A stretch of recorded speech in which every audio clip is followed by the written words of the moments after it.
ఎప్పుడు ఏదో సమాధానం కూడా ప్రయత్నం చేయటం అంటే మనం మరొకటి అనుకుంటాం. ఈ ప్రయత్నం అంటే ఏమిటి అంటే, ఒక వ్యక్తితో నేను రిలేషన్ పెంచుకోవాలి, ఆ వ్యక్తికి నాకు మధ్య విభేదం ఉంది, అసమాధానం ఉంది, ఇప్పుడు నేను సమాధానాన్ని పెంచుకుని దగ్గర అవ్వాలి.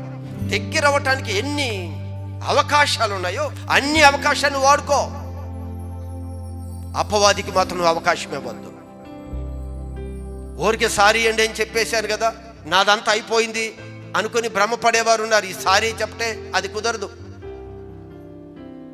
సారీ చెప్తే కుదరదు. అది ఇక్కడ నిజంగా నువ్వు ఆ వ్యక్తిని నువ్వు క్షమించి అది నేను గుర్తు తెచ్చుకోవటం లేదు అంటే సారీ అనే పదం అవ్వదు. అక్కడ నీవు అతనితో మాట్లాడాలి, అతన్ని ప్రేమించాలి, అతని గురించి మంచిగా మాట్లాడాలి, అతను నువ్వు సహాయం చేయాలి.